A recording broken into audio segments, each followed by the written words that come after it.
السلام علیکم عزیزان دل و دیده.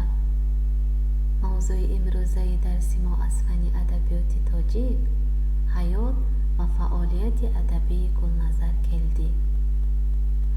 گلنظر کلدی شاعری با استعداد می باشد و برای به اینجا رسیدن زحمت های زیاد کشیده است.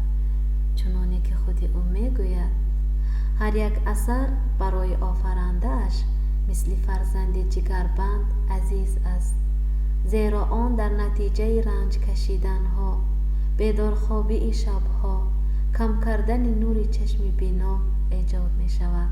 به همین معنی اقبال می گوید برگ گل رنگین زی مضمونی من است، مصرع من قطره خونی من است. بچه ها، سرود ملی را از خرد تا بزرگ در کشورمان همه از یاد می دانند و زمزمه می کنند. شاعر تولید سرود ملی را چنین یادآوری کرده است: باز انشای سرود ملی را گوید. این سرود برایم از فرزندم هم عزیزتر، والاتر، مقدستر می باشد، چون که این سرود تاجیکستان صاحب استقلال، سرود تاجیک تاجدار، تاجیک کهن تاریخ و با فرهنگ است. این پیک شادی است که از قلب میلیون ها مردم تاجیک برون آید و صدای آوازش به دنیا طنین اندازد. وقتی که شما فرزندانم سرود ملی را زمزمه می کنید، من هم با شما هم صدا می شوم. من هم در آسمان بی‌غبار تاجیکستانی عزیز چون شاهین با شما بال میزنم و بال میزنم و شادم که من آن را ایجاد کردم. این بخت نصیبم گردید. عزیزانم، در بسیار جمع آمدها، مراسمها، بسیار کسان از آن جمله طالب علمان از من میپرسند: استاد گلنظر، سرود ملی چه خیل به وجود آمد؟ بله عزیزانم، هر یک اثر تاریخی دارد. سرود ملی هم. یاد دارم که 9 سپتامبر سال 1991 بود و تیر ماه زرین قبا با تمام شهامت و بزرگیش دور میراند. انا در همین فصل طلارنگ خلق تاجیک پرچم استقلال را بلند افراخت، استقلالیت به دست آورد. در دیار تاجیکان صبح شادی دمید. از این پیک شادی من در کرته نمی گنجیدم. رهبریت تاجیکستان صاحب استقلال پس از این برای ایجاد سرود ملی آزمون اعلان کرد. من هم میان بستم. پیش از انشای آن بار دیگر تاریخ گذشته و امروزه خلق عزیزم را آموختم. پند بزرگانی ملتم گفتاری نیک، رفتاری نیک، کرداری نیک را برای خویش راهنما ساختم. همین طور قلم به دست گرفتم و سرود ملی را ایجاد کردم. هر یک کلمه و هر یک مصرع شعرم را صدها بار تغییر دادم، اصلاح نمودم. نهایت سرود ملی بالای کاغذ آمد. اما عزیزانم، من هرگز باور نداشتم که در بین اینقدر ادیبان توانای ملت سرود من دست بالا می شود و آن سرود ملی خلق بزرگوارم می گردد. آره، مرغ هما گویا بالای سرم پرواز کرد و بخت برایم خندید و من به مراد رسیدم.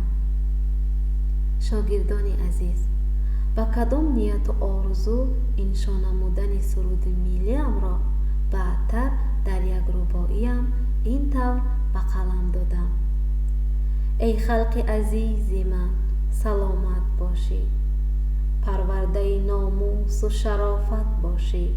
از جان گفتم سرود ملی تو را تا جور به هم باشی و ملت باشی. گلنظر کلدی سال 1945 در دامن کوههای سر به فلک در ساحل دریای پرتقیان زرافشان دهه‌ای خوشمنظره در به دنیا آمده است. وی عاشق زیبایی‌های زادگاهش بود و شعرهای اولینش را نیز در وصف ده زیبایش سروده است. وقتی که او به دوشنبه برای ادامه تحصیل آمد، دانست که بجز مهر دهه‌ای در مهر بی پایان نیز هست که آن به وطن عزیز تعلق دارد. شعرهای شاگردانش و بعدتر سرودهای برکمالش که در مجموعه های رسم سربازی، نردبان، پی دریا، دسترخوان، لنگر، فصل آغاز و ده‌ها نامگوی دیگر به طبع رسیدند، از مهر وطن به مادر سرشارند. انسانها را به پاکی، مهنت دوستی، خویشتن شناسی و افتخار ملی هدایت میکنند. همین مهر و محبتی به ادعا سبب گردید که گلنظر کردی در آزمون دست بالا گردد. آره، امروز سرود ملی تاجیکستان صاحب استقلال را از خرد کلان تا پیر و جوان ترنم میکنند و افتخار دارند. سرود ملی آرزوی امید هزار ساله ملت ما را افاده میکند. ز دوری زمانه ها رسیده ایم، به زیر پرچمی تو صف کشیده ایم. این سرود صاحب وطنان را به متحدی و یگانگی هدایت می نماید. وطن مثل بهار همیشه شکوفاست. برای آبادی و به خزانی کشور و سعادت مردم جانثار باید شد، با وفا باید بود. خزان نمی رسد به نوبهار تو که مزرعه وفا بود کنار تو. باز از ایجادیات شاعر شیرین کلام گلنظر چند نمونه پیشکش می نمایم. این دسته گل‌های تر و تازه را خوانید و اذیاد کنید. شعر در سر قبر سربازی گمنام. دمی که در دلت مهر وطن خورشید می پرورد، دمی که جان در لب عالمی جاوید می پرورد، دمی که بار آخر یاد کردی یار جانت را، چرا با خون نکردی ثبت نامت را بر روی سن، که تا سر لوحه شعرم کند امروز نامت را. ندانم از کجایی، پاره قلبی کی هستی تو، چراغ زندگانی کدامین مادر هستی تو، کدامین خامکش را شاه بیت داستانی تو. ندانم از کجا آموختی انسان بزرگی را، که با این ذرگی در پیش چشمانم جهانی تو. شعر دیگر در راه آخرین.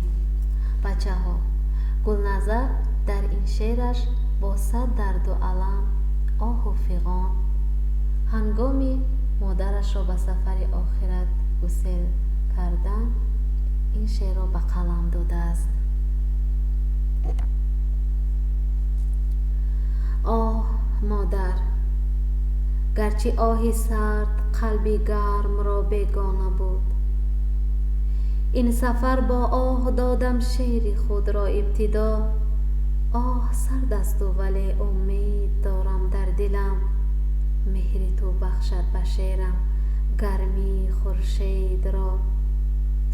وقتی طفلیم چو دل روی کفت برداشته، زندگانی دادیم با قطره شیر سفید، لیک این دم من تو را روی کفم برداشته، میبرم با آن رهی که آن ندارد بازدید.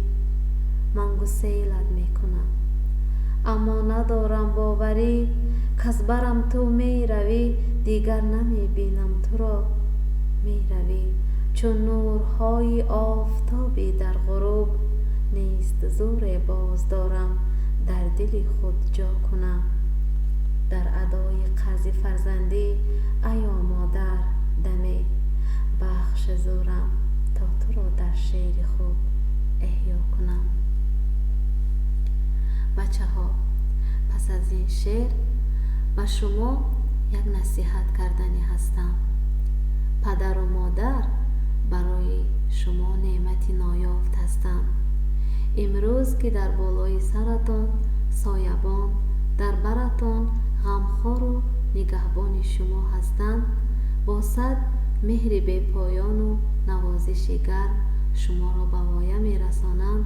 گفتنیم به قدرشان رسید، به قدر زحمت های و نوازششان رسید. حرمت و احترامشان را بجا آرید، از سخنانشان سر نپیچید، هرگز دل آزرده و غمگینشان نسازید. همیشه با رفتار نیک خود آنها را خوشحال و خرسند گردانید. جواباً شما نیز با آنها معامله خوب نموده خوش زبان باشید. وقتی شما معامله خوب نمودید، در زندگی برکت یافته سعادت این دنیا و آخرت را صاحب می گردید.